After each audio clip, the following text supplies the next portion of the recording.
Welcome to Asian American Parenting, a podcast from Rooted Ministry and the Sola Network, where the gospel meets Asian American faith, culture, and parenting. Each episode, we explore how to raise the next generation with a strong gospel foundation in Christ while navigating the unique challenges of our cultural identity. Thanks for joining us. Let's dive in. Welcome to Asian American Parenting. I'm Danny Kwan from Rooted Ministry, and this is my co-host, Monica Kim from the Sola Network. Good to be here. Yep, Monica is a counselor and biblical counselor and psychologist, and I was a youth pastor and family ministry pastor for 29 years at one church. And today, in our follow-up episode, we're going to be talking again about ways that parents can deal and address with misbehavior of their teenage child. And today we're going to be talking about some practical and concrete ways we can deal with that. Last time we talked about the importance of the parents' need to be reflective about themselves and their hearts in dealing with a teenager who's acting out and misbehaving. And I think it was very practical, but this week we're going to deal with even more practical and concrete steps. And to begin the conversation, Monica, I'm going to ask you the question, what are some things generally that parents can do to address misbehavior? Well, as we start off with that question, I think what comes to mind, it seems important for parents to know, is what not to do also. So here are things that aren't helpful for parents to do when they're addressing misbehavior, especially as we reflect back on the importance of parents being reflective about their hearts. If we are responding to our teen child's misbehavior from out of fear or from out of the desire for more control, especially in light of needing to understand or the importance of understanding a parent's call before the Lord, that we continue to raise them up in the Lord, it's important for us as parents also to remember our union with Jesus, who is with us today because of his death and his resurrection. That's good. And because of that, then here are things not to do. Okay. Blaming and accusing when a misbehavior happens. That's almost, that's quite common. I told you not to do that. Why did you do that?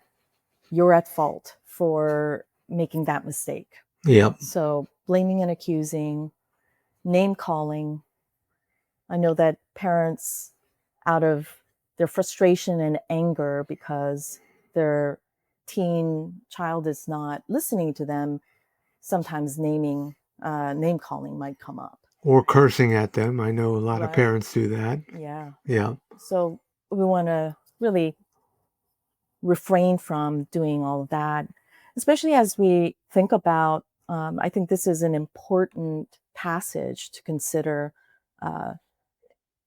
in thinking about what to do and what not to do in light of response to our teen child's misbehavior. James chapter 1, verses 19 to 20 says, "Know this, my beloved brothers, let every person be quick to hear, slow to speak, slow to anger. For the anger of man does not produce the righteousness of God." And so that's, I think, a really important passage to think about, especially for parents dealing with teen children's misbehavior. We often are actually quick to anger. Yep. And quick to, speak, and slow to hear. Yep. Actually, we don't hear oftentimes. Yep. So here's another. Here are a few things not to do. Yep. You don't want to threaten them Yeah. when they are misbehaving. Yeah. You also don't want to be lecturing them. Can I interject on lecturing? I know that many times with my teenage boys, when they were misbehaving and did something wrong, I just wanted to sit them down and tell them what they're doing wrong and how they should do it and how I did it when I was their age. And that often just led to their eyes being glazed over and them checking out and not wanting to listen. Yeah. And Yeah. I do remember our teen children, when they grew up, they would let us know how lecturing them really did not work for them. Yeah. They Yeah. just tuned out. So you don't want to be lecturing them, Yeah. shaming them. Yeah. I do so much for you. You Yeah. can't even do the simple little thing that I'm asking you to do. Yeah. Right? Just shaming them, telling them they aren't doing, they're not doing good enough, or another way of, I guess, saying it is you're guilting them too. Yeah. Right? You're shaming, but you're also guilting them to Can do I something.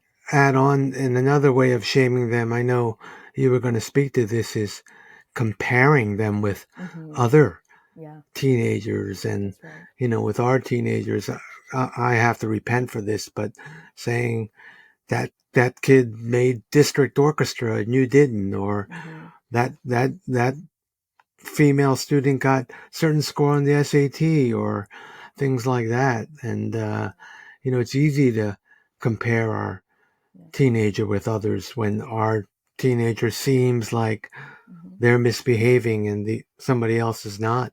Right.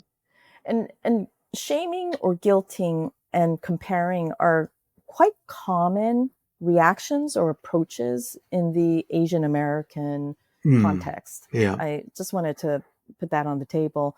In every cultural context, for sure, but I think in the Asian American context, we often hear one another's stories Yeah. about parents having compared us to another child. Yeah. And while I think my parents really try to do a good job not to do that, especially as they became uh, disciples of Jesus who wanted to trust in his call for us Yeah. and trust in his plan and sovereignty. However, there were those occasions when they did do that. Yeah. And so I know how that feels in terms of how less than, you feel when Yeah. you're compared to somebody else. A- Yeah. And, especially as Asian American parents parenting in the church, Mm-hmm. and your teenage child is part of a youth group, it's easy to fall into the temptation of comparing to others in their own youth group. Yeah, you hear a lot about other families Yeah. and their children and what they had accomplished and Yeah. the different kinds of scores they received. Yeah. So that makes it so difficult. And one added feature to that, because in our Asian American circles, education is such a high value, Mm-hmm. that, I understand a lot of other cultures value education.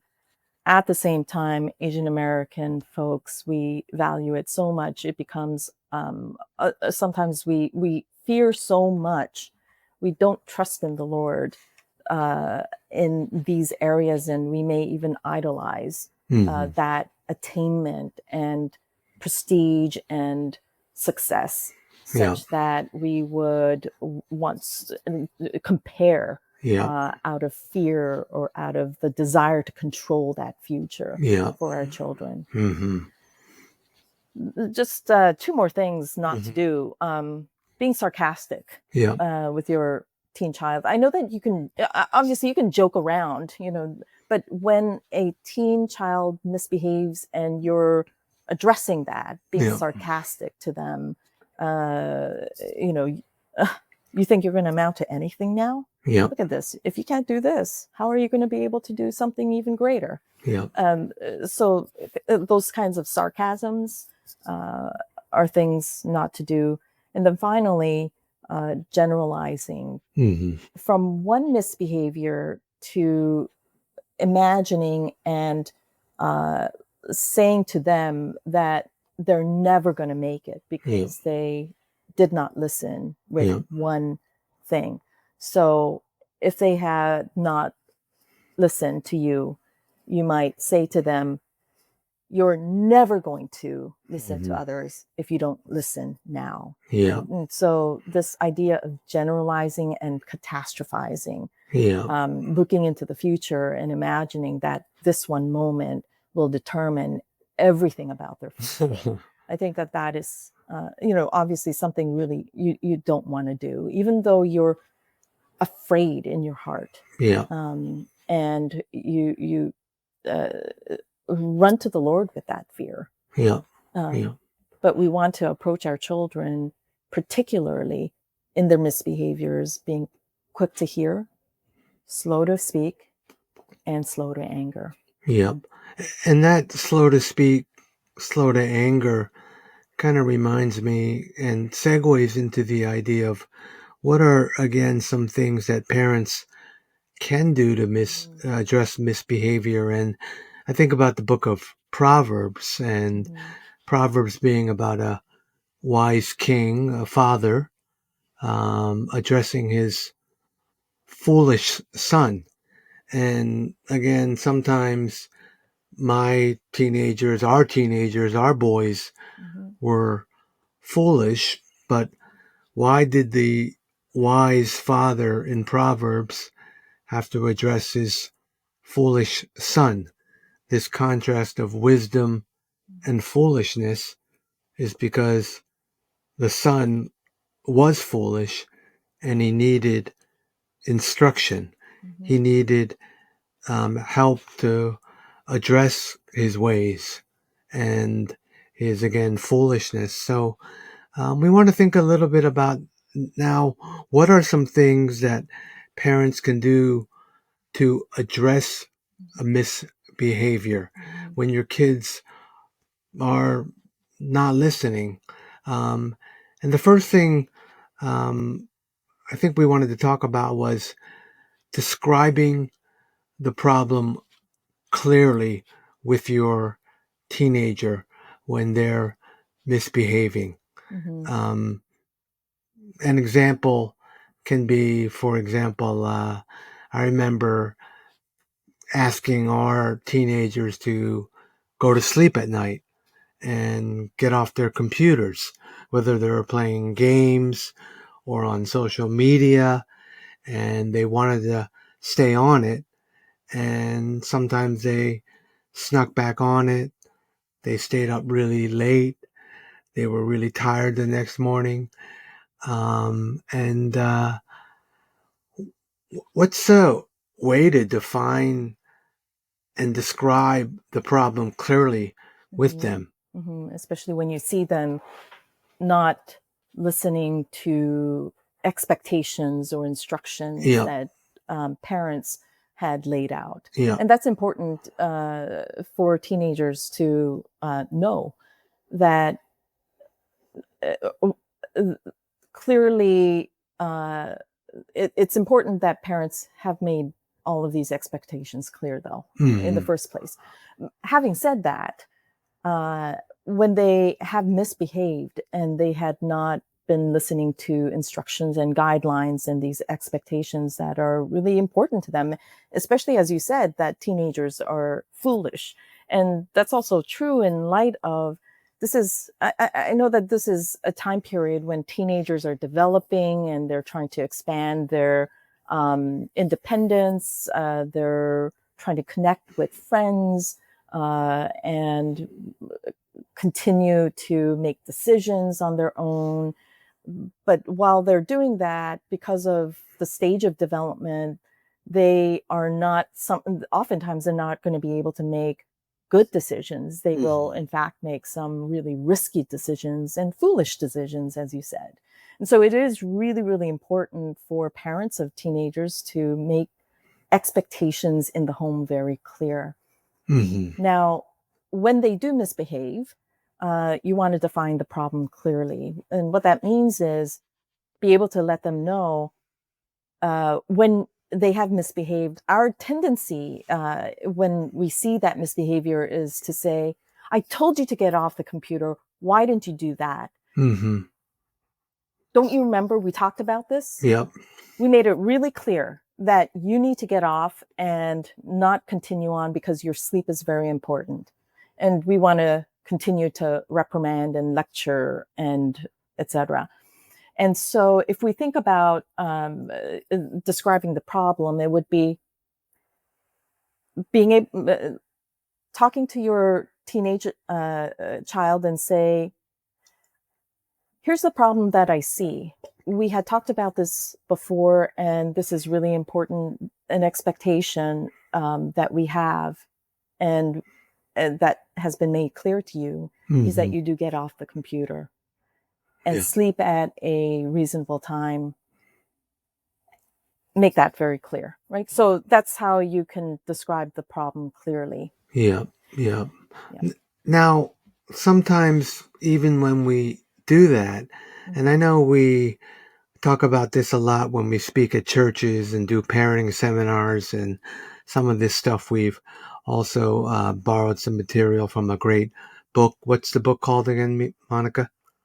The book is called How to Talk to Teens. So how to talk so teens will listen, and listen so teens will talk. Yep. So we this is a lot of our stuff, but some of it from this book. But when we define the problem clearly and describe it to them, sometimes they still don't want to listen, and they're going to have an emotional reaction. They're going to get upset. Why are you telling me to get off the computer? Or I want to play a little bit more, or I want to be on a little bit more, or I don't need sleep. What do we do when they have an emotional reaction to our trying to, guide them in wisdom? Mm-hmm. Our instinctual reaction is to get angry at their emotions. Yep. Right? I can't believe you're getting frustrated. You're in the wrong, and how dare you get angry? Yeah. Right. But again, going back to James chapter 1, verses 19 to 20, I think that's a really important passage to think about, especially as we are called as believers in Christ because of him Mm-hmm. and because of his union with us and because of his call to be able to live out in that union. Again, know this, my beloved brothers, let every person be quick to hear, slow to speak, slow to anger. For the anger of man does not produce the righteousness of God. I'm just going to repeat that because we typically want to get angry at our children, teen pile the gem, feeling like we are justified to get angry at them.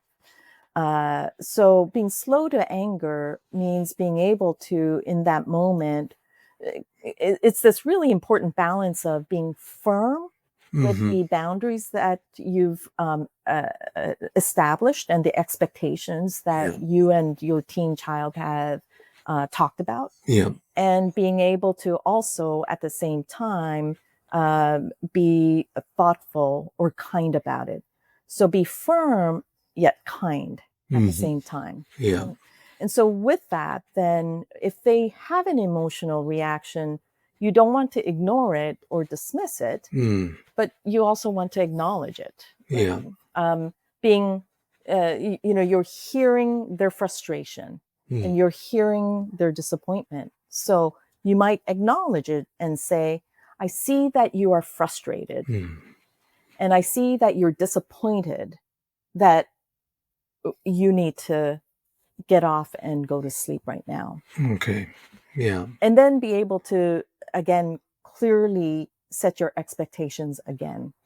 So you want to acknowledge it at the same time because you're, hearing them, hearing their emotional reactions and what's behind it. Yeah. And having heard them, being able to then be kind but firm and speaking into it because God has called us to instruct our children. Yeah. And and then be able to say to them, here's what we expect. Yeah. I'm sorry you were disappointed, or that must feeling disappointed is hard. We agreed that you need to get off your games and get to bed. Yeah. And while you may not agree with that, that is our expectation and rules or guideline in our home. Yeah. Because we love you. And so you want to make it very firm. Yeah. Yeah. And that really, again, goes back to James chapter 1, slow to anger, slow to speak, because, it's going to be tempting when they have an emotional reaction to get angry versus give information clearly, Right. and set your expectations with them clearly, with love, but firmly, and again with clarity. Right. Yeah. Yeah. Now, I know after that, if they continue to resist and misbehave and not listen, I know one thing we often talk about is to offer them a choice. Yeah. Like when we would ask our teenagers in the past, our boys, hey, get off your games. It's time to eat dinner. And, at first they'd be like, no, I want to play more. I'm in the middle of a game. And, then we'd, you know, accept their emotional reaction as far as not ignore it and dismiss it, acknowledge it, and then set expectations for them. But when they continued to resist, we sometimes offer them a few choices. Like, for example, I would say, hey, you can have one more hour this time, but in the future, and you can take that one more hour this time, but the next time this happens, you're going to have to turn off the game right away. So that was a way that I gave them two choices. It's not the perfect example, but if your teenager continues to resist, is there a way that you can offer them a few choices to try to help them, guide them in wisdom? I like what you were talking about in terms of offering a choice. I may make it a little bit more of a challenging choice. Okay. Because I'm just thinking that if you offer them one more hour and then the next time get off on time, Yeah. like it's not a challenging choice. Okay. Right? It's like, okay, I'll take the 1 hour this time, and sure, I'll get off on time. Okay. But I might say this, maybe say, you can either have a choice of, like a 15-minute extension to finish up, because oftentimes, we had talked about how they felt bad just getting off a game when their team members are playing, and they would feel like they're abandoning their team members. So we would say either you get off right away, Yep. or you can get the 15 minutes extension and finish it up so that you're not abandoning, you don't feel like you're abandoning, but the next time you will end half hour earlier and you need to manage your time with it. So they might choose to either get off right away. Yep. Or they might choose then to extend it 15 minutes, and then we would talk about following up on, you have half an hour less next time. Yeah. Something like that. No, so that you let them know that you had not kept to the expectations that we agreed upon. okay. Yeah.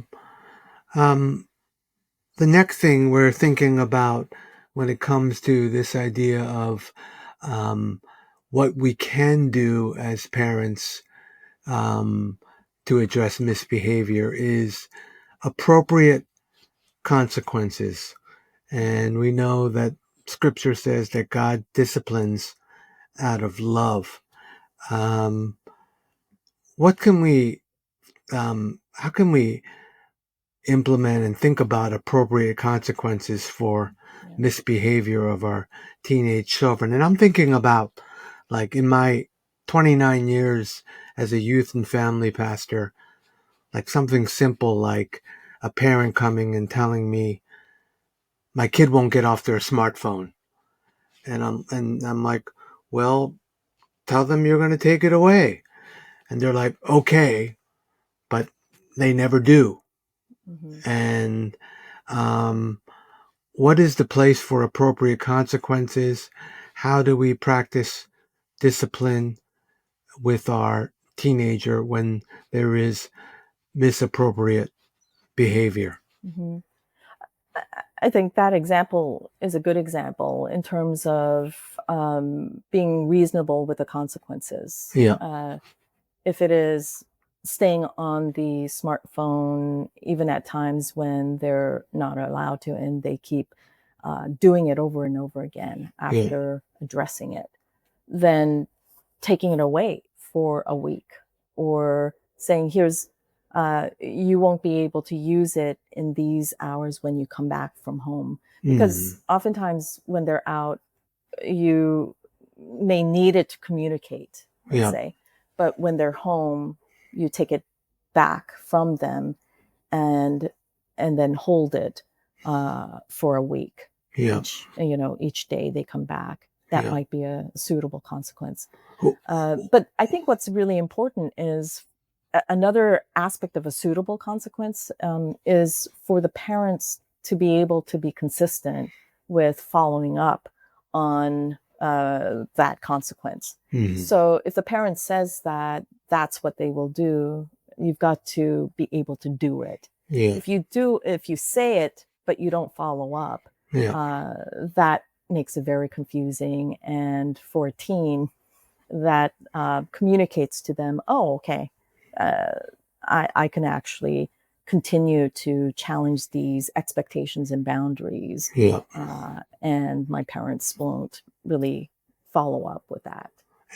And we're talking about not only like cell phones, but like teenagers not doing their homework or, Not y- coming home at the time that you agreed on. yeah, or just being rebellious and, like, really rudely speaking back and, you Right, know, speaking back to you and right, talking back to you and yeah, treating you rudely. right, Yeah, but there must be some form of guidance yeah, showing them their foolishness right, and appropriate right. consequences.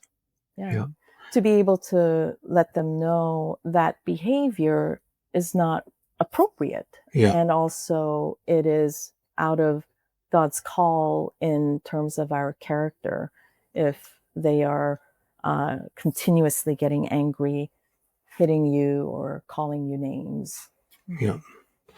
Yeah. Now, lastly, I'm going to talk about this idea of coming up with plans for corrected direction together.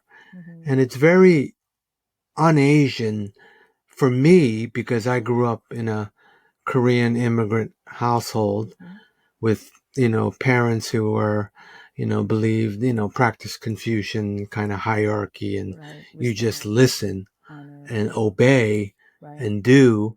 And for a lot of Asian American parents, practicing and coming up with plans for corrected direction together might be foreign Hmm. or new or strange. Hmm. But can you talk about this Yeah. a little bit and Yeah. elaborate on this? Yeah. There's something I think this is something that we have done when our kids were growing up, also being able to talk to them about what, because of their misbehavior. Mm-hmm. And because they're having a hard time doing what's expected of them. Yeah. Now, how can we address that? What are we going to come up together? What kind of plans can we make together? Yeah. So that they can be able to work towards or correct that expected behavior. Right? Mm-hmm. So let's say, for example, something is making it difficult for, let's say, for example, they're having a hard time getting off the game. And I bring this up because that this is what had happened in the past, right? We would give them expectations. We had these guidelines where they're not allowed to play during the week night, but when they play during the weekends, that there are still certain hours by which they need to get off their games, whether it is to eat dinner, or obviously if they have other plans, and also sleeping time. Right? Church the next day. Yeah, things of that nature. So we would tell them that's our expectation, and they understood it and they agreed on it. And they would continuously have a difficult time getting off of it at the time that we agreed on, especially, let's say, for dinner time. Mm-hmm. And I'd go in their room. They'll say, just give me 10 more minutes, Mom, 10 more minutes. And we would talk about it. I'd give them that choice, or, have them work on getting off the games on time, right? Yeah. But it would happen over and over again. So now I'm sitting down with them and asking them, hey, making the problem clear. We agreed that you'd get off the game by dinner time. And we agreed, my expectation for you is that we would be eating dinner together as a family. And that's really important to us. That's important because we love you. But it looks like, because this has happened now a few times, up until now, something is making it difficult for you to get off the computer on time for you to get to dinner. Now, what's making it difficult? First of all, I give them an opportunity to share about what's making it difficult and what I heard from them, and which is why I know that, their expressions of difficulty of abandoning their team on a game. Yeah. And, oftentimes in the midst of them saying that, I would even think in my mind, that's only a game. And this is life. That's a game and this is life, right? I would be thinking that, but I would listen empathically or sympathetically and say, okay, so you don't want to abandon your teammates and you feel really bad. Okay, so now let's figure this out. How are you going to end the game by the time that you need to eat dinner? What can you do prior to that to be able to get off at this time? Mm-hmm. So we talk about it. Well, how would they be able to work on a plan to get to be able to do what's expected? And then they come up with different things. Well, I think I have to start thinking about getting off by 30 minutes before. Yeah. And then play and know that it takes around that much time to be able to end a game and then get off, even if it is earlier than the time. Mm-hmm. And so we come up with that kind of plan for a corrected direction together. So that's an example of that. And that can be used for going to sleep on time, right? Making sure you're sleeping for school. Yeah. Asking them, hey, what's making it difficult? How to get in the mindset to do homework or schoolwork when they don't want to do it. Mm-hmm. Things like that. Yeah. Mm-hmm. That's really, really good stuff. Yeah. So this whole idea of really thinking about ways that we as parents can think about how do we deal with misbehavior of our children and what are some things we can do is vast, but it takes a step-by-step, patient, thorough process. And again, reminding each of us of James chapter 1 again. Beloved, let every person be quick to hear, slow to speak, and slow to anger. That's great stuff, Monica. I appreciate it. Well, that's about all the time we have today for Asian American parenting. May we embrace the hope and joy of the gospel and believe that it's true, powerful, and transformative. Until next time, you can find us on all the podcast channels that you find your favorite podcast, and please subscribe to Asian American Parenting. Thank you. Thank you. We hope that you have enjoyed this podcast. For more resources, visit the show notes. See you next time.